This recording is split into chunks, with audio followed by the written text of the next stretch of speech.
ஒரு தேவனுடைய பிள்ளை, ஒரு ஜெபிக்கிற தேவனுடைய பிள்ளை நம்ம சில விஷயங்களில் ரொம்ப கவனமாக இருப்பதற்கு ஆண்டவர் எதிர்பார்க்கிறாங்க. ஆனால் ஒரு ஆண்டவருடைய பிள்ளை, ஜெபிக்கிற பிள்ளை நிறைய நேரத்தில் எப்படி இருக்கும் அப்படின்னு சொன்னால், நம்முடைய மனசு முழுக்க ரொம்ப இறுக்கமாக இருக்குது. நம்ம மனசை ரொம்ப வருத்தப்படுத்துகிறோம். நம்ம நிறைய பேர் கவலையிலேயே வாழ்கிறோம். நம்ம நிறைய பேர் சஞ்சலத்திலே நம்முடைய வாழ்க்கை போகுது. ஆனால் உண்மையிலேயே இதுதான் ஆண்டவர் எனக்கு நியமித்ததா, நம்ம இப்படி இருக்கிறதுக்காக தான் ஆண்டவர் அழைச்சிருக்கிறாரா? சில நேரங்களில் சிலர் என்ன நினைக்கிறாங்க அப்படின்னு சொன்னால், உபத்திரவப்படுவது மட்டும்தான் நமக்கு வேலை. ஆண்டவர் என்னமோ இந்த பாதையில் நம்மளை நடத்துகிறாரு. ஆனால் நான் நம்புகிறேன், ஆண்டவர் நல்லா இருக்கணுன்றதுல ஆண்டவர் ரொம்ப விருப்பமாக இருக்கிறார். தேவனுடைய பிள்ளை ஜெபிக்கிறவங்களுக்கு முதல்ல என்ன நல்லா இருக்கணும்னா, மனசு நல்லா இருக்கணும். இப்போ பாருங்களேன், உங்களுடைய மனசை பார்த்து நீங்கள் கேளுங்க, உங்கள் மனசு நல்லா இருக்கா அப்படின்னு பார்த்தா நிறைய பேருடைய மனசு நல்லாவே இல்லை. சஞ்சலமாக இருக்குது, தவிப்பாக இருக்குது, பயமாக இருக்குது, யோசனையாக இருக்குது.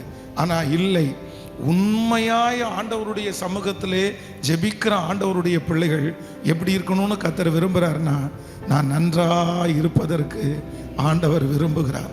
என் சரீரம் நன்றாக இருக்க வேண்டும் என்று ஆண்டவர் விரும்புகிறார். என் சிந்தை நன்றாக இருக்க வேண்டும் என்று ஆண்டவர் விரும்புகிறார். நான் சாட்சியாக வாழ வேண்டும் என்று ஆண்டவர் விரும்புகிறார். இந்த உலகத்தில் இருக்கிற எப்பேற்பட்ட மனிதர்களாக இருந்தாலும் நீங்கள் ஒன்று நினச்சிக்கோங்க, நம்மளை ரொம்ப சீக்கிரமாக மறந்துடுவாங்க. அதுக்காக நீங்கள் ரொம்ப கவனமாக இருக்க வேண்டியது யார் தான் முக்கியம் அப்படின்னு சொன்னால், ஃபஸ்ட்டு திறப்பிலே நிற்கிற நான் மிகவும் முக்கியமானவன், நான் மிகவும் முக்கியமானவள்.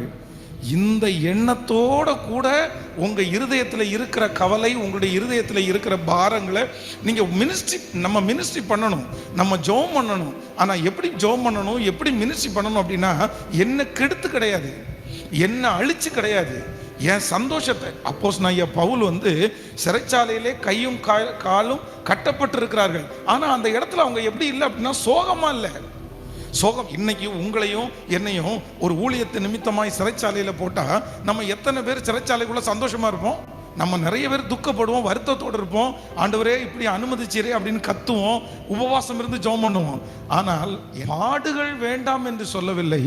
அந்த இடத்துல என்னுடைய மனதை காப்பாற்ற வேண்டியது என்னுடைய கடமை. ஆண்டவரே, இந்த தேசத்தில் உங்களுடைய வருகை தாமதிக்குமானால் நான் எல்லாருக்கும் முன்னாடி எப்படி இருக்கணும்னா, நான் நல்லா இருக்கணும் ஆண்டவரே, ஒரு தைரியம் உள்ளவனா இருக்கணும் ஆண்டவரே, சாட்சி உள்ள ஒரு வாழ்க்கை வாழணும் ஆண்டவரே, ஒரு பலன் உள்ளவனா நிற்கணும் ஆண்டவரே.